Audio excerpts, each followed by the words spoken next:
বারবারই বলেছি শিবির থেকে আমাকে অ্যাপ্রোচ করা হয়েছে, যদি ছাত্রদল থেকে করতাম আমি ছাত্রদলেও যেতাম, আমার কোনো অসুবিধা ছিল না। ছাত্র শিবির অনেককে ইনক্লুসিভ করার জন্য তারা সামনে পর্যন্ত নিয়ে এসেছে, কিন্তু যখন আলটিমেটলি একটা ডিসিশন মেকিং পর্যায়ে চলে এসেছে তখন আসলে তারা এই বাইরের কাউকে আর ইনক্লুড করার চেষ্টা করেনি সিনেটে। বাঙালি মুসলমানের হিস্ট্রি যদি পড়তে চান আপনি 47 থেকে শুরু করবেন না, আপনি শুরু করবেন 1757 বা তারও আগে থেকে। যে কোনো সময় যে কোনো জায়গায় আমরা দেখেছি যে নারীদেরকে রাজনীতিতে আসতে বলে তাদেরকে বেশ কিছু ধরনের কথা শুনতে হয়।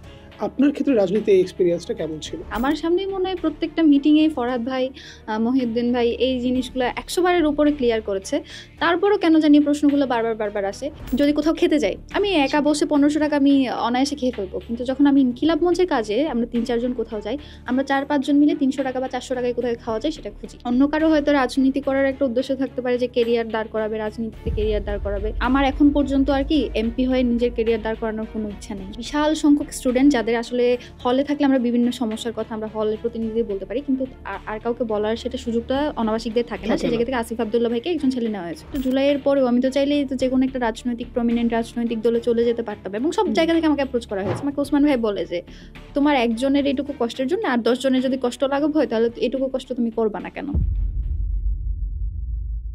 সবাইকে স্বাগতম Y2Z পডকাস্টের আজকের এপিসোডটা আমাদের জন্য খুবই স্পেশাল এই কারণে, কারণ সাম্প্রতিক সময়ে আমাদের দেশের রাজনৈতিক পট পরিবর্তনের একটি বড় অংশ ছিল ডাকসু নির্বাচন, এবং ডাকসু নির্বাচন ঘিরে আমরা দেখেছি ভীষণ উৎসাহ উদ্দীপনা, শুধুমাত্র ঢাকা বিশ্ববিদ্যালয়ের শিক্ষার্থীদের মধ্যে না, এটি আমরা দেখেছি একদম সর্বোপরি দেশের সাধারণ জনগণের মধ্যেও।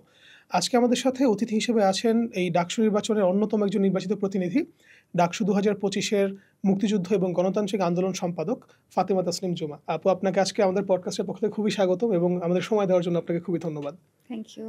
কেমন আছেন আপু? আলহামদুলিল্লাহ ভালো। আচ্ছা আপু, আমরা যদি একদম শুরু থেকেই শুরু করি যে আপনার রাজনীতির পদচারণা কোথা থেকে এবং রাজনীতিতে আসার ইনসেন্টিভটা আসলে কি? ব্যাপারটা হচ্ছে রাজনীতি জিনিসটা 8-10 জন পলিটিক্যাল জেনজি যেরকম সেরকমই ছিল আমার। তবে নিরাপদ সড়ক আন্দোলন, তার পরবর্তী সময়ে বিশেষ করে যখন আবরার ফাহাদ ভাইকে খুন করা হলো, সেই সময় থেকে রাজনীতির বিষয়গুলোতে একটু মাথা ঘামানো শুরু করি বা তাদের বিষয়গুলো বোঝার চেষ্টা শুরু করি। এবং ওই টাইমটাতে আসলে ভিডিওগুলো দেখার পর থেকে মনের মধ্যে সবার মধ্যে আমার মনেও আর কি আওয়ামী লীগ বলেন বা ছাত্রলীগ বলেন তাদের প্রতি একটা ঘৃণা ক্ষোভের জন্ম নেয়। সেখান থেকে রাজনীতির জিনিসগুলো নিয়ে জানাশোনা শুরু করি এবং পড়াশোনা শুরু করি। সেখান দিয়ে এখন পর্যন্ত যখন ক্যাম্পাসে আসি, ক্যাম্পাস ঢাকা বিশ্ববিদ্যালয়ে তো রাজনীতির আঁতুড়ঘর। যত আন্দোলন হয়েছে, যত ধরনের মিছিল মিটিং হয়েছে, থাকার চেষ্টা করেছি। আপনার ফর্মালি আসলে রাজনীতিতে পদার্পণ কবে থেকে, মানে আপনার রাজনীতির একটা ইচ্ছা আমরা বুঝতে পারলাম, কিন্তু কবে থেকে আসলে আপনি ফর্মালি রাজনীতিতে অংশগ্রহণ করলেন? ফর্মালি তো বলতে গেলে এখনো আমি কোনো রাজনৈতিক দলের অংশ না। আচ্ছা, আমি হচ্ছে যখন জুলাই আন্দোলন শুরু হয় তখন 26 বা 27 জুলাই যখন একেবারে ইন্টারনেট বন্ধ, সবকিছু বন্ধ, আমি হচ্ছে গৃহবন্দী, কোথাও যেতে পারছি না, এরকম একটা অবস্থায় তখন আমি সিদ্ধান্ত নিই যে পলিটিক্যাল একটা আসলে গাইডেন্সের দরকার। তখন আমি সিদ্ধান্ত নিই যে আমি ছাত্রদল করব। এর মধ্যেই ওদের বিভিন্ন মিছিল মিটিংগুলো দেখতাম আমি সেই আন্দোলনের আগে থেকে। সেখান দিয়ে ওদের প্রতি একটা ইন্সপিরেশন ছিল এবং তাদের যে রাজনৈতিক যে ত্যাগ সেগুলো আসলে আমাকে ইন্সপায়ার্ড করতো। তো এরপরে পরবর্তীতে দেখি যে তাদের সাথে আসলে হচ্ছে না বিভিন্ন কারণ, আইডিওলজিক্যাল কারণ বা বিভিন্ন কারণ। আইডিওলজিক্যাল কারণগুলো কি যদি আমরা একটু? না, আইডিওলজিক্যাল কারণ বলতে তখন হচ্ছে আমি একদম আজকে সরাসরি বলি, তখন সম্ভবত মির্জা ফখরুল বা কেউ একজন বলে যে জুলাই আন্দোলনের সাথে ছাত্রদলের সম্পৃক্ততা নেই বা এরকম। এটা রাজনৈতিক কারণেই বলা, এবং আমি তো জানি, আমার তো মোটামুটি সবার সাথে পরিচয় ছিল যে তারা রাজনৈতিক কতখানি তাদের কন্ট্রিবিউশন এটা জানি। তখন আর কি মনে হলো যে আর ওই টাইমে তো আসলে কারোর সাথে ওভাবে যোগাযোগ সম্ভব ছিল না যে এই করব। তারপরে আমার দুটাই অপশন ছিল যে ছাত্রদল বা শিবির, যারা এনটি আওয়ামী লীগ সেরকম, বা ছাত্র অধিকার পরিষদও ছিল, যে কারো একজনের সাথে যাওয়া যেত। কিন্তু যখন আসলে ক্ষমতার পট পরিবর্তন হলো, ছাত্রদল, ছাত্র শিবির, তারপর হচ্ছে ছাত্র অধিকার পরিষদ বা সমন্বয়ক যারা এখন, তাদের সবাই ক্ষমতায়, মানে কারোর হাতেই ক্ষমতা নেই কিন্তু সবাই ক্ষমতায়, এরকম একটা অবস্থা। তো আমি বরাবরই ক্ষমতা থেকে দূরে থাকতে চেয়েছি। এই জন্য পরে মনে হলো যে কালচারাল ফেসিজমকে অ্যাড্রেস করা অনেক বেশি জরুরি, এবং সেই জায়গা থেকে আমি ইনকিলাব মঞ্চের সাথে যুক্ত হই, এবং এখনো পর্যন্ত আমি ইনকিলাব মঞ্চে ঢাকা বিশ্ববিদ্যালয়ের সদস্য সচিব। ইনকিলাব মঞ্চ কি কোনো অরাজনৈতিক প্রতিষ্ঠান কিনা? অরাজনৈতিক বলতে এটা কোনো রাজনৈতিক দল নয়, তবে আমাদের ভয়েস, আমাদের হচ্ছে কাজকর্ম সবকিছুই পলিটিক্যাল। পৃথিবীতে তো আসলে অ্যাপলিটিক্যাল বলে কিছু নেই। মানে আমরা কিন্তু দেখছি যে ওসমান হাদি ভাই অলরেডি ঘোষণা দিয়ে দিয়েছেন তিনি ঢাকা ৮ নির্বাচন করবেন এবং মানে ইনকিলাব মঞ্চের প্রতিটা স্ট্যান্ড আমরা দেখেছি যে প্রতিটা সংবাদ সম্মেলন সবকিছুই হাইলি পলিটিক্যাল। তাহলে ইনকিলাব মঞ্চকে কেন অ্যাপলিটিক্যাল ভাবে মানে একটা না, রিপ্রেজেন্টেশন অ্যাপলিটিক্যাল না। রাখতে হবে? ইনকিলাব মঞ্চ অ্যাপলিটিক্যাল না, তবে কোনো পলিটিক্যাল পার্টি না। আচ্ছা, ওসমান হাদি ভাই কিন্তু পলিটিক্স মানে এই যে নির্বাচন করছে নির্বাচন বা করছেন। সেই জায়গাতে তিনি ইনকিলাব মঞ্চের হয়ে প্রতিনিধি হয়ে করছেন না, তিনি স্বতন্ত্র স্বতন্ত্র নির্বাচন করছেন। ইনকিলাব মঞ্চকে ভবিষ্যতে রাজনৈতিক দল হওয়ার না, ইচ্ছা রাখে ইনকিলাব কিনা? মঞ্চ ভবিষ্যতে রাজনৈতিক দল হবে না। তবে আমাদের যারা ইনকিলাব মঞ্চের ভাই বোনেরা, আমরা যদি কোনো পলিটিক্সের পার্ট হতে চাই বা পলিটিক্যাল পার্টিতে যেতে চাই, আমরা হয়তো নিজেরা একটা পলিটিক্যাল দল খুলবো, কিন্তু সেটা অবশ্যই ইনকিলাব মঞ্চ নামে না। নামে হবে না। ইনকিলাবের বাইরে ইনকিলাব স্বতন্ত্র একটা প্রতিষ্ঠান, যেটা একটা প্রেশার গ্রুপ বলেন, একটা কালচারাল, আমরা যেটা বলি আমরা একটা কালচারাল প্রতিষ্ঠান, যেটা কালচারাল ফেসিজমকে অ্যাড্রেস করে পলিটিক্যাল ভয়েস রেইজ করি। কিন্তু আমরা যদি দেখি ইনকিলাব মঞ্চের কার্যক্রমের ক্ষেত্রে ৫ আগস্টের পরপর আমরা ইনকিলাব মঞ্চের অনেক সাংস্কৃতিক কার্যক্রম দেখেছি। কিন্তু সাম্প্রতিক সময়ে কিন্তু আমরা সাংস্কৃতিক কার্যক্রম আর দেখতে পাই না তেমন ইনকিলাব মঞ্চের। কিন্তু আমরা ইনকিলাব মঞ্চকে ভোকাল দেখি। আমরা দেখি ইনকিলাব মঞ্চ কথা বলে রাজনীতি নিয়ে। কিন্তু সংস্কৃতিটা কেন যেন ইনকিলাব মঞ্চ থেকে হারিয়ে গেছে। সংস্কৃতিটাকে আপনি যদি গান, নাচ এবং হচ্ছে আর্ট কালচারের মধ্যে বেঁধে দিতে চান, তাহলে তো সমস্যা। সংস্কৃতি, আমাদের কালচার হচ্ছে কি আমাদের একেবারে জীবনের প্রত্যেকটা অংশ। আপনি যদি আমাদের ইনকিলাব কালচারাল সেন্টারে যান, সেখানে আপনি দেখতে পাবেন প্রত্যেকটা ছোট থেকে ছোট জিনিস, এই যে মগ, টি-শার্ট, আমাদের আচ্ছা। ঘরের যে সুভেনিয়ারগুলো আমরা রাখি, আমাদের ক্যানভাস, সবকিছুতে আমরা জুলাইকে পোর্ট্রে করার চেষ্টা করেছি। এবং আচ্ছা, আচ্ছা। ভারতীয় আধিপত্যবাদকে অ্যাড্রেস করে, যেকোনো ভিনদেশী আধিপত্যবাদকে অ্যাড্রেস করে আমরা আমাদের বিভিন্ন যে ইনিশিয়েটিভগুলা, সেগুলো একদম ছোট ছোট জিনিসের মধ্যেই আর কি আমরা বাংলাদেশ পন্থাটা ঢুকিয়ে দেওয়ার চেষ্টা করছি, জুলাইকে পোর্ট্রে করার চেষ্টা করছি, বাংলাদেশের স্বাধীনতা সার্বভৌমত্বের যে ছোট ছোট অংশগ্রহণগুলা, অর্জনগুলা, সেগুলোকে পোর্ট্রে করার চেষ্টা করছি। আর একেবারে নাচ গান হয়তো সেভাবে আমাদের এখন হচ্ছে না, কারণ আমরা ইনকিলাব কালচারাল সেন্টার যেটা আমরা কাজ করেছি, সেখানে আপনাদের সবাইকে আমন্ত্রণ। সেখানে গেলে আপনারা দেখতে পাবেন যে আমরা কালচারের জন্য কিভাবে কাজ করছি। আচ্ছা, আচ্ছা। ইনকিলাব কালচারাল মঞ্চ কালচারাল সেন্টারের জন্য অনেক শুভকামনা। Thank you. আর হচ্ছে আমরা যদি এখান থেকে একটু ডাকসু নির্বাচনে জাম্প করি, ব্যাপারটা হচ্ছে ডাকসু নির্বাচনে আপনার দাঁড়ানোর সিদ্ধান্তটা কেন? মানে আপনি বলেছিলেন আপনি ছাত্র দলের রাজনীতি করতে চান। মির্জা ফখরুল ইসলাম যদিও যেটা বলেছেন তখনকার সময় কিন্তু জামাতও সরাসরি বলেছিল যে আমরা আন্দোলন সরাসরি নাই, বা ৩ তারিখ যখন জামাত নিষিদ্ধ করা হয়, জামাত কিন্তু তখন বলে যে আমরা এটা কোনো প্রতিক্রিয়া দেখাবো না। তো এর পরবর্তী সময় আমরা দেখেছি যে বিএনপি বা ছাত্র দলের যথেষ্ট পরিমাণ হয়তো অবদান ছিল আন্দোলনে। আমরা সেটার বেশ কিছু প্রমাণ আমরা পেয়েছি। তাহলে এরপরে ছাত্র দলে যোগদান না করা বা ডাকসু ইলেকশন করা এবং সেটা ছাত্র শিবির সমর্থিত প্যানেল থেকে করা, এই সিদ্ধান্তের জার্নিটা এই যে এটা বললাম না, তখন যে বিভিন্ন আমার কাছে তো অপশন হিসেবে তখন ছাত্রদলই ছিল, এই জন্য আমি ছাত্র দলের রাজনীতি করতে চেয়েছি। তখন তো আর শিবির আছে নেই, সব কিছুই তো আসলে জানতাম না। তখন ওটা একটা ভালো অপশন ছিল, এই জন্য করতে চাওয়া। পরবর্তীতে তো সবাই রাজনৈতিক জায়গায় যার যার রাজনীতির জায়গাটা তারা স্ট্রং করে নেয়, তো সেখান দিয়ে আর কি মানে এটা আমার কাছে একটা অপশন ছিল। তো পরবর্তীতে যখন ডাকসুর সিদ্ধান্ত হয়, এই সিদ্ধান্তটা নেওয়া আসলে মনে হয়েছে ডাকসু একটা ইম্পর্টেন্ট জায়গা হতে পারে, যেখান থেকে আমি আমার লড়াইটাকে আর একটু আমাদের তো ইনকিলাব মঞ্চের লড়াইটা তো দীর্ঘদিনের, আমরা তো করছি এবং সামনেও আমরা ইনশাল্লাহ জারি রাখবো। ডাকসু তো আসলে যদি কেউ এরকম যে আমি ডাকসুতে একটা প্রতিনিধি হব, সেটা দিয়ে ভবিষ্যতে আমার রাজনীতি হবে, আমার ব্যাপারটা এরকম ছিল না। আমার অলরেডি আমি রাজনীতিক মানে এখন হয়তো আমাকে বাংলাদেশের সবাই চেনে এক ধরনের বলা যায়। তবে এর আগেই আমাকে যেই সব জায়গায় আসলে চেনা দরকার বা যেসব জায়গায় আমার ইনপুট দেওয়ার জায়গা ছিল, সেই সব জায়গায় আমার একটা ভালো স্টেক ছিল। তো সেখান থেকে আর কি আমি মনে করেছি যে আমার যে লড়াইটা, এটা যদি একেবারে সর্বস্তরে ছড়াতে চাই, কিংবা ঢাকা বিশ্ববিদ্যালয়ে যে ধরনের রাজনৈতিক কালচার চলে আসছে, সেটাকে যদি আমি একটু নিজের জায়গাটা যদি ধরে রাখতে চাই, ডাকসুটা একটা ভালো জায়গা হতে পারে, সেখান থেকে সিদ্ধান্ত নিই। এবং শিবির সমর্থিত প্যানেল কেন, এটা আমি বারবারই বলেছি, শিবির থেকে আমাকে অ্যাপ্রোচ করা হয়েছে। যদি ছাত্রদল থেকে করতাম, আমি ছাত্রদলেও যেতাম, আমার কোনো অসুবিধা ছিল না। ব্যাপারটা এরকমই আর কি। আচ্ছা, তাহলে যেহেতু আপনার কোনো দল নিয়ে পার্টিকুলারলি সমস্যা ছিল না, তাহলে ধরেন আপনার যেই সম্পাদক পদটা, মুক্তিযুদ্ধ এবং গণতান্ত্রিক আন্দোলন বিষয়ক সম্পাদক, এটি এর আগে খুব সম্ভবত শুধুমাত্র মুক্তিযুদ্ধ সম্পাদক ছিল, স্বাধীনতা সংগ্রাম ও মুক্তিযুদ্ধ ছিল। তো এটি পরিবর্তন করে মুক্তিযুদ্ধ এবং গণতান্ত্রিক আন্দোলন করা হয়েছে। তো এই ক্ষেত্রে ছাত্র শিবির যেহেতু মুক্তিযুদ্ধ ইস্যু নিয়ে বেশ বিতর্কিত, বিতর্কটা যদি আমি খুব সিম্পলি একটা লাইনে এইভাবে সামারাইজ করি, যে ছাত্র শিবির ছাত্র সংঘের আব্দুল মালেককে শহীদ হিসেবে এবং নিজেদের শহীদ হিসেবে দাবি করে, ইসলামী ছাত্র আন্দোলনের প্রথম শহীদ হিসেবে দাবি করে, একাধারে তারা হচ্ছে ছাত্র সংঘ বা তৎকালীন সময়ের যারা মুক্তিযুদ্ধের বিরোধিতা করেছিল তাদেরকে তারা অপোজ করে। এবং আমরা দেখেছি যে আপনাদের সমন্বিত শিক্ষার্থী সংসদ যে প্যানেল ছাত্র শিবির সমর্থিত, তারা যে তারপর রায়ের বাজার বদ্ধভূমিতে গিয়েছিল এবং তারা সময় অসময়ে সবসময় স্বাধীনতার পক্ষে কথা বলেছেন। তারা বিজয় দিবসে র্যালি করেছেন, স্বাধীনতা দিবসে র্যালি করেছেন।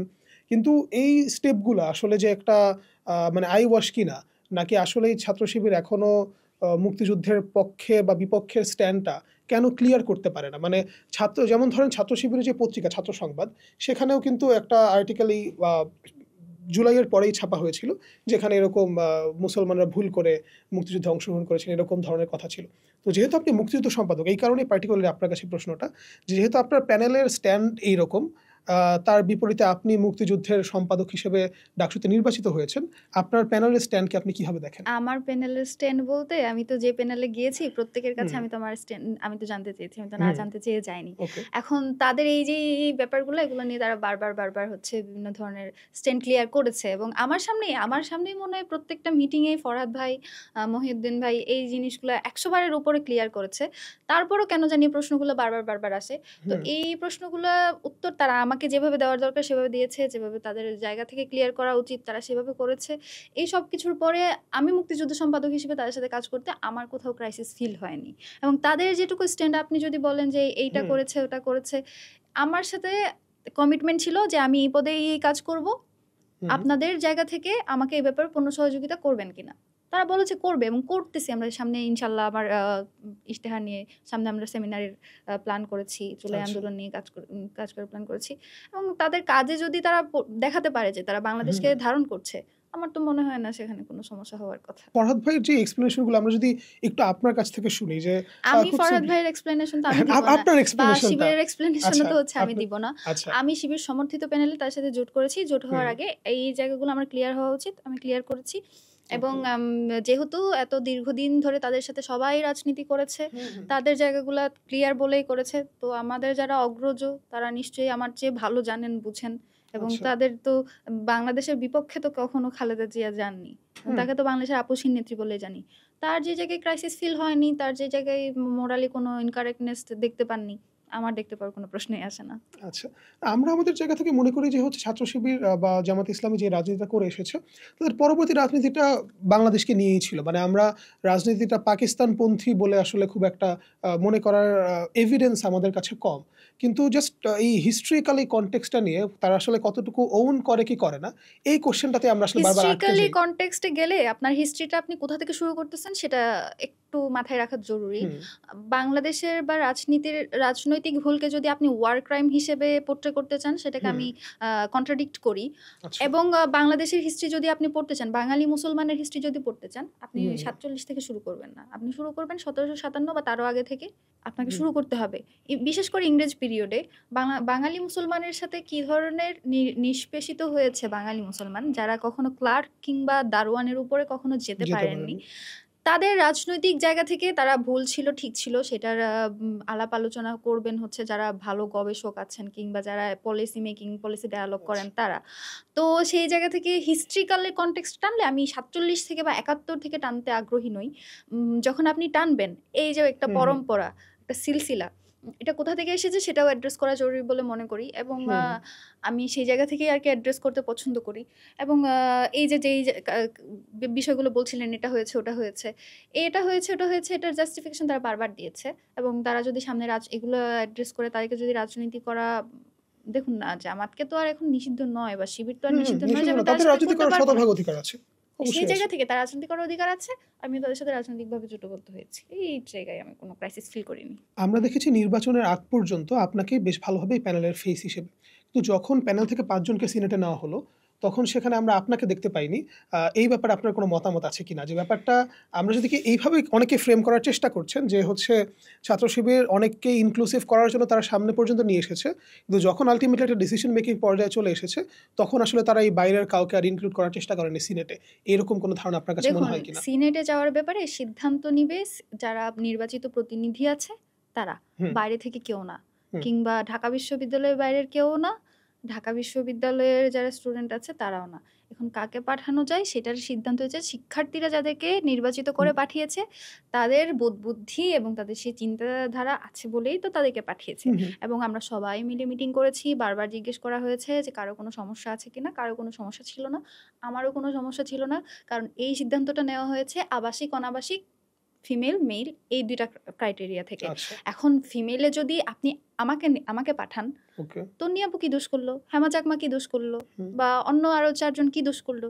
তো এই জায়গা থেকে কিভাবে মেয়েদের মধ্যে একজনকে, বিশেষ করে সম্পাদকীয় কার্যনির্বাহী সদস্যদের মধ্যে একজনকে যেহেতু পাঠাতে হবে, হুম, এবং অনাবাসিকদের মধ্য থেকে আসিফ আব্দুল্লাহ ভাইকে এই জন্যই করা হয়েছে কারণ তিনি যেহেতু ছাত্র ছাত্র পরিবহন পরিবহন এবং সম্পাদক। একটা বিশাল সংখ্যক স্টুডেন্ট যাদের আসলে হলে থাকলে আমরা বিভিন্ন সমস্যার কথা আমরা হলের প্রতিনিধিদের বলতে পারি, কিন্তু আর কাউকে বলার সেটা সুযোগটা অনাবাসিকদের থাকে না। থাকে সেই না। জায়গা থেকে আসিফ আব্দুল্লাহ ভাইকে একজন ছেলে নেওয়া হয়েছে হুম, এবং হুম, মেয়েদের মধ্য থেকে তিনি কিন্তু অলরেডি সম্পাদকীয় পদে, এবং সম্পাদকীয় পদ ছাড়া কার্যনির্বাহী সদস্য থেকে একজন যাবেন। আচ্ছা, আচ্ছা, যেহেতু 5 জনের মধ্যে 3 জন অটো, তো সেখান দিয়ে আর কে আছেন, যেহেতু সম্পাদকীয় পদ থেকে আর যাওয়া যাবে না, আমি আর তনি আপু অলরেডি আচ্ছা, হচ্ছে আচ্ছা, সেই জায়গা থেকেই বুঝতে নেই। পেরেছি। তো ওই জায়গা থেকে যে সবচেয়ে বেশি ভোট পেয়েছে মেয়েদের মধ্যে রাফিয়া, তারপর হেমা চাকমা, এর মধ্যে তখন হচ্ছে আপুকে, এবং সবার কাছে তাই প্রশ্ন রাখা হয়েছিল যে কি করা যাবে।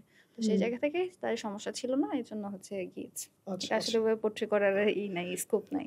আচ্ছা, আচ্ছা, ঠিক আছে। তো আমরা যদি এরপরে এখন ডাকসুরতে আপনি নির্বাচিত হওয়ার পর আপনার যখন কাজের ক্ষেত্রটা শুরু হয়েছে, যদিও অনেক অল্প সময় গিয়েছে, এখনো আসলে বলার মতো কোনো পরিস্থিতি আসেনি। এই কাজ করতে গিয়ে আপনি প্রশাসনের কাছ থেকে কিরকম সাহায্য পাচ্ছেন? বা প্রশাসনের বাইরে অন্যান্য যেই স্টেক হোল্ডার যারা ইউনিভার্সিটির তাদের কাছ থেকে আপনার কিরকম সহযোগিতা আপনি পাবেন বলে আপনি আশা করছেন? দেখুন, আমার কাজটা তো আসলে বুদ্ধিবৃত্তিক, একই সাথে হচ্ছে কাইন্ড অফ কালচারাল, একটু হুম, হুম, ওই হুম, হুম, ধরনের। তো আমার যেটা কাজ সেটা হচ্ছে আমার যারা প্রকাশনা ও গবেষণা সম্পাদক আছেন এবং হুম, সংস্কৃতি ও সাহিত্য সম্পাদক আছেন তাদের সাথে মিলিয়ে, এবং আমি সেই জায়গায় কোলাবোরেশনের চেষ্টা করছি। এবং আমার কাজের জায়গাটা আসলে অনেক বড় আবার অনেক কম, যে এটা ভিজিবল কাজ হবে যে আমি এটা করলাম। যেমন ধরুন যে কমন রুম ক্যাফেটেরিয়া সালমা আপু, হুম, তিনি হচ্ছে কমন রুমগুলোতে বা রিডিং রুমগুলোতে এসি ব্যবস্থা করবেন। তার কাজটা ভিজিবল। না আমি হচ্ছে একটা গবেষণা বা প্রকাশনা করব, সেটা আমার আসলে অনেক পলিসি মেকিং হয়ে আসতে হবে এবং আমাকে, হুম, হুম, বা একটা হচ্ছে যেই জায়গাগুলা লার্জ স্কেলে করার সেগুলা। তো এর বাইরে ছোটখাটো কাজগুলা করার ব্যাপারে, আর আমাদের মাশাআল্লাহ ফরহাদ ভাই তিনি কখনোই বলেন না যে এটা সম্ভব না। তো তার কাছে মনে হয় যে সবকিছুই সম্ভব, আচ্ছা, এবং এই ব্যাপারে তার মানে জিএস হিসেবে তো এই দায়িত্বগুলো তার। তো সেই হচ্ছে প্রশাসনকে অ্যাপ্রোচ করবে এবং ওকে। এই ব্যাপারে সে দক্ষ, এবং মনে হয় না যে কোনো প্রশাসনিক ধরনের কোনো সমস্যা আসবে। আচ্ছা, আমরা যদি একটু এই পার্টে আসি যে একজন নারী হিসেবে রাজনীতি করা বাংলাদেশের কনটেক্সটে বেশ দুরূহ। আমরা যেকোনো স্টেজে, এটা একদম একটা ইউনিয়ন স্টেজ থেকে শুরু করে বিশ্ববিদ্যালয় পর্যায়ে হোক বা জাতীয় রাজনীতি হোক, যেকোনো সময়ই যেকোনো জায়গায় আমরা দেখেছি যে নারীদেরকে রাজনীতিতে আসতে হলে তাদেরকে বেশ কিছু ধরনের কথা শুনতে হয়। আপনার ক্ষেত্রে রাজনীতির এই এক্সপেরিয়েন্সটা কেমন ছিল? আমার এক্সপেরিয়েন্স তো গত জুলাইয়ের পর থেকেই খুবই বাজে। আচ্ছা, আমি এর আগে কখনো ইভেন মিডিয়া ফেস করতাম না, যে এই যে কমেন্ট বক্সে যে জিনিসগুলো দেখা যায় সেগুলো যাতে আমাকে নিতে না হয়। কিন্তু জুলাইয়ের পর থেকে এই ব্যাপারটা যখন একটা সংগঠন করি, এই ব্যাপারগুলো আসলে সহ্য করে যেতেই হয়েছে। এবং এই জিনিসটাকে আসলে নরমালাইজ করার চেষ্টা করা হয় যে হ্যাঁ, রাজনীতি করলে তো এগুলো হবেই। রাজনীতি করলে মেয়েরা ভালো থাকে না। রাজনীতি করলে মেয়েরা অমুক হয় তমুক হয়। এরকম কথা তো ছেলেদের শুনতে হয় না কখনো। হুম, রাজনীতি করা মেয়েরা নাকি ভালো হয় না। কেন ভালো হয় না জানি না। হুম, মানে কি একটা অবস্থা। তো এই ব্যাপারগুলা হচ্ছে যে আপনার অধিকারের জন্য কথা বলছে। এখানে আমার, বিশেষ করে আমি জানি না, অন্য কারো হয়তো রাজনীতি করার একটা উদ্দেশ্য থাকতে পারে যে কেরিয়ার দাঁড় করাবে, রাজনীতিতে কেরিয়ার দাঁড় করাবে। আহ আমার এখন পর্যন্ত আরকি এমপি হয়ে নিজের কেরিয়ার দাঁড় করানোর কোনো ইচ্ছা নেই। আচ্ছা, আচ্ছা, এখন পর্যন্ত নেই। এমপি হয়তো আমি হব। কিন্তু সেটাও যদি এই যেমন ডাকসুতে আসাটা আমার সময়ের প্রয়োজনে আসা। আচ্ছা, আমার তো জুলাইয়ের পরেও আমি তো চাইলেই তো যেকোনো একটা প্রমিনেন্ট রাজনৈতিক দলে চলে যেতে পারতাম এবং সব হুম, জায়গা থেকে আমাকে অ্যাপ্রোচ করা হয়েছে। ওই টাইমে কিন্তু সত্যি বলি, আমাকে ছাত্রদল, তারপর হচ্ছে ছাত্র ছাত্র শিবির তো না, তারা তো আর ই করে না। তারপর হচ্ছে যে ছাত্র অধিকার পরিষদ আমাকে, যখন আমি ছিলাম, ইনকিলাব বিভিন্ন মঞ্চে জায়গায়, ছিলেন। ইনকিলাব মঞ্চ না, যখন আমি ক্যাম্পাসে নতুন আসি তখনই তারা আমাকে অ্যাপ্রোচ করে, ছাত্র অধিকার আচ্ছা, পরিষদ যখন হাসিব ভাই, রিফাত ভাইরা যখন করতো। তো এরকম বিভিন্ন জায়গা থেকে আমাকে অ্যাপ্রোচ করা হয়েছে। আমি পার্সোনালি মনে করেছি যে বাকশাস থেকেও তো আমি যেতে পারতাম না। হুম, আমার তো সবার সাথেই খুব ভালো সম্পর্ক। তো আমার তো রাজনীতি করে কেরিয়ার দাঁড় করানোর কোনো নেই। আমার যথেষ্ট কেরিয়ারে ভালো জায়গায় যাওয়ার সুযোগ আছে। রাজনীতি করে কেরিয়ার দাঁড় করাতে হবে এরকম না, বা আমার হচ্ছে কোনো পরিচিতি লাগবে ব্যাপারটাও এরকম না। ব্যাপারটা হচ্ছে আমার সময়ের প্রয়োজনে আসা। আমার মনে হয়েছে এই কাজগুলো যেহেতু কেউ করছে না, বিশেষ করে হুম, কালচারাল ফেসিজমের যে জায়গাটা, উম সে জায়গা থেকে আসা। এবং ইনকিলাব মঞ্চের এই জিনিসটা আমি আপনাদেরকে একেবারে শতভাগ লিখিত দিয়ে বলতে পারবো যে এখানে কারো আমাদের 2 পয়সার লাভ হয় না। আমরা নিজেদের টিউশনের টাকা দিয়ে ইনকিলাব মঞ্চে যাওয়া আসার ভাড়া, মানে খাওয়া দাওয়া সবকিছু নিজের টাকায় করি। ইভেন ইনকিলাব মঞ্চ কখনো কাউকে এই জিনিস খাওয়াইছে এটা কেউ বলতে পারবে না। এই যে আমি বলছিলাম না যে কোথায় জানি বলেছিলাম একবার, আমি যদি কোথাও খেতে যাই, আমি একা বসে 1500 টাকা আমি অনায়াসে খেয়ে ফেলবো। কিন্তু যখন আমি ইনকিলাব মঞ্চের কাজে আমরা 3-4 জন কোথাও যাই, আমরা 4-5 জন মিলে 300 টাকা বা 400 টাকায় কোথায় খাওয়া যায় সেটা খুঁজি। কারণ সেটা মানুষের আমানতদারিতা, আমাকে সেটা রক্ষা করতে হবে। তো সেই জায়গাটা আমরা এনশিওর করি, ইনকিলাব মঞ্চ এই জায়গাটা এনশিওর করে। তো সেই জায়গা থেকে আর কি যে ব্যাপারটা হচ্ছে যে আমার ওরকম ছিল না যে কোথাও গিয়ে আমি কিছু করব। তারপর ওই জায়গায় যে সময়ের প্রয়োজনে আসা এবং এই থাকার কারণে যেটা হয়েছে, মানুষের এত কথা শুনেছি যে বিভিন্ন, অথচ এখানে আমার কোনো 1 পয়সার লাভ নেই। নিজের বাড়ি থেকে আজকে সকালে আম্মুকে কল দিয়ে বললাম যে টাকা পাঠাও, টাকা শেষ। তো এখানে আসলে ডাকসু জিতার পরেও আমার কোনো লাভ হয়নি। ডাকসু নির্বাচিতদের জন্য কি কোনো অ্যালাউন্স থাকে কিনা? আমি এখনো জানি না কোনো থাকে কিনা। তবে ব্যাপার হচ্ছে যে এই আর কি সততার জায়গাটা একটু রাখতে চাই, যেহেতু রাজনীতি নেই। তো যে কথাগুলো আসে যে মেয়েরা অমুক টমুক হয়ে যায়, তো এই জায়গায় আপনাদের অধিকারের জন্যই কথা বলছি। এখানে আমার ব্যক্তিগত কোনো চাওয়া পাওয়া নেই, বরং আমার ক্ষতিটাই ব্যক্তিগত পরিসরে ক্ষতিটাই হয়েছে। ব্যক্তিগত পরিসরে মানসিক স্বাস্থ্য থেকে শুরু করে ব্যক্তিগত জীবন থেকে শুরু করে সবকিছুই একেবারে নাই হয়ে গিয়েছে। অথচ আমি সবসময় এই জিনিসটা আমাকে ওসমান ভাই বলে যে তোমার একজনের এইটুকু কষ্টের জন্য আর 10 জনের যদি কষ্ট লাঘব হয় তাহলে এইটুকু কষ্ট তুমি করবা না কেন? তোমার যেহেতু স্কোপ আছে, আল্লাহ যেহেতু তোমাকে সেই জায়গায় নিয়ে গেছে। তো সেই জিনিসটাই আর কি আমি ধারণ করি এবং সেই জিনিসটাই আমি চেষ্টা করে যাচ্ছি। আল্লাহ তৌফিক দিক, সততা সাহস বাড়ায় দিক। আর মানুষের এত কথা এগুলো শুনতেছি, শুনতে হবে। তবে আমার শুনতেছি, আমার এই স্যাক্রিফাইসের বদলে 8-10টা মানুষকে যাতে এই জায়গায় শুনতে না হয় সেটার জন্য কাজ করে যাবো ইনশাআল্লাহ। আমরাও আশা করব যেন হচ্ছে নারীদের জন্য এই প্লেসটা আরো সেফ হয়, এবং আপনি যেই আইডিয়া নিয়ে আসছেন যে হচ্ছে আপনার কষ্টের বদলে যেন 8-10 জন মানুষ ভালো থাকতে পারে, আমরা আশা করব যেন আল্লাহ আসলে আপনার সততা এবং সাহস আরো বাড়িয়ে দেখ আমাদের জন্য। আমরা আসলে এই জায়গাটাও একটু জানতে চাই যে ইনকিলাব মঞ্চ জুলাইয়ের জন্য অনেক কাজ করছে। আমরা পুরো 1 বছর ধরে দেখেছি যে জুলাই নিয়ে সবাই যখন রাজনীতি করার অনেক বেশি চেষ্টা করেছে, সেই সময় ইনকিলাব মঞ্চ বিভিন্ন সময় যখন যাদের বিরুদ্ধে কথা বলা দরকার তারা ভয়হীনভাবে বলেছে। এর বাইরে পলিটিক্যাল পার্টিগুলো এবং পলিটিক্যাল স্ফিয়ারে যারা আরো বেশি অ্যাক্টিভ, যারা সরাসরি রাজনীতি করছে, তারা কি জুলাইকে ধারণ করতে পারছে বলে আপনি মনে করেন কিনা? জুলাইকে ধারণ করা এক জিনিস, জুলাইকে ব্যবহার করা আরেক জিনিস। বেশিরভাগ ক্ষেত্রে আমরা ব্যবহার করতে দেখি। এই জিনিসটা আর কি আমি দেখতে পেয়েছি এখন পর্যন্ত প্রত্যেকটা রাজনৈতিক দলে। জুলাইয়ের প্রশ্ন যখন আসে বা তার শহীদদের ব্যাপারে, তারা এখনো পর্যন্ত যথেষ্ট আন্তরিক। তো সেখানে আসলে কাউকে ব্লেম দিতে চাই না যে তারা জুলাইকে ধারণ করে না। জুলাইকে মানুষ, বাংলাদেশে রাজনীতি করতে হলে জুলাইকে ধারণ করতে হবে। এইটা একদমই এই সময়ে পরিষ্কার। কেন পরিষ্কার আমি বলি, যেই হচ্ছে জুলাইয়ের বিপক্ষে ছোট থেকে ছোট স্ট্যান্ড নিচ্ছে তার কিন্তু রাজনৈতিকভাবে একদম যে দেখেছি যে চাঁদাবাজি এই সেই বিভিন্ন করছে, তাদের অবস্থান দেখলেই বোঝা যায়। মানে জুলাইকে কেন্দ্র করে আর কি যারা এসব কাজ করছে। এখনো কিন্তু ঐকমত্য কমিশন জুলাই সনদ প্রশ্নে বা জুলাই চার্টার বাস্তবায়ন প্রশ্নে তারা কিন্তু এখনো একটা সমাধানে আসতে পারছে না। এটার জন্য আর কি প্রেসার গ্রুপ হিসেবে যে বাইরে থেকে যে যাদের যেটুকু ইনপুট দেওয়ার আছে সেটা আমরা চেষ্টা করছি। জুলাই ঘোষণাপত্র নিয়েও তো অনেক কষ্ট করতে হয়েছে। আওয়ামী লীগ নিষিদ্ধের ব্যাপারেও আমাদেরকে অনেক কষ্ট করতে হয়েছে। ইনকিলাব মঞ্চ সারা দেশে গণসংযোগ করেছে। তো সেটা আমাদের জনগণের দায়িত্ব, যারা ক্ষমতায় থাকবে তাদেরকে প্রশ্ন করা, তাদেরকে বাধ্য করা আমাদের দাবিগুলো আদায়ে, সেটা চেষ্টা করছি। আর হচ্ছে যে নারীদের জন্য যে রাজনীতির এই পার্টটা যদি একটু আবার ফেরত আসি, আপনি কি কাউকে, ধরেন কোনো একজন আপনার জুনিয়র ভার্সিটির ফার্স্ট ইয়ারে যে এসেছে, তাকে আপনি সাজেস্ট করবেন কিনা রাজনীতিতে আসার জন্য? অবশ্যই করব। রাজনীতিতে আসা জরুরি। রাজনৈতিক অঙ্গনের যে ভুলগুলা সেগুলোকে ভাঙার জন্য। যদি সে মেন্টালি এটুকু, প্রথম দিকে হয়তো কষ্ট হবে, তারপর একটা সময় গিয়ে সেই জায়গাটা এনশিওর করতে পারবে যে রাজনীতিতে আসলে খারাপ কিছু হয় না। তার জন্য হলেও জিনিসটা সামনে নিয়ে আসা জরুরি। এবং মেয়ে হলে যেটা হয় যে, বিশেষ করে যারা এখন পলাতক লীগের ব্যাপারে খুবই পজিটিভ দেয়, তাদের জন্য যদি আমি আমার ইনবক্সটা একদিনের জন্য উন্মুক্ত করতে পারতাম খুবই ভালো হতো, যে তারা আসলে কাদের কাছে নিজেকে সেফ মনে করতো। এই ধরনের কাজ কারবার করে তারপরেও কেমনে বলে যে আগেই ভালো ছিলাম, আমি বুঝি না। তো তাদের আসলে মেয়েদের একটু সাহসী হয়ে সামনে এগিয়ে আসা জরুরি। যেভাবে জুলাইতে এসেছিল, জুলাইতেও তো আমাদেরকে কত কিছু বলেছে, রেপ থেকে শুরু করে কত কিছু। তো সেই সময় তো আসলে ভয় পাই নাই। তো লং রানে রাজনীতি করতে আসলে এইসব ব্যাপার হয়তো আসবে, তবে সেইগুলোকে প্রতিহত করার জন্যই আসলে আমাদের থাকা জরুরি, আসা জরুরি। এবং তার পাশাপাশি নারীদেরকেও আমরা অনেক সময় দেখেছি নারীদের প্রতি ডিরেক্টরি কমেন্ট করতে। আমরা ঢাকা বিশ্ববিদ্যালয়ের ছাত্রদল নেত্রীকে দেখেছি যে অন্য দলের মানুষজনকে সেবাদাসী বলে আখ্যায়িত করতে। এবং এর বাইরেও আমরা জাতীয় রাজনীতিতে অনেক ধরনের নারী নেত্রীদেরকে দেখেছি যারা আসলে অন্য নারীদের ব্যাপারে এই ধরনের ডিরেগেটরি কমেন্ট করেছেন। আপনার কাছে কি মনে হয় যে নারীরা বা নারী রাজনীতিবিদরা নারী নতুন যারা রাজনীতি করতে আসবে তাদের জন্য একটা সেফ প্লেস তৈরি করার জন্য কাজ করতে পারছে এখন পর্যন্ত?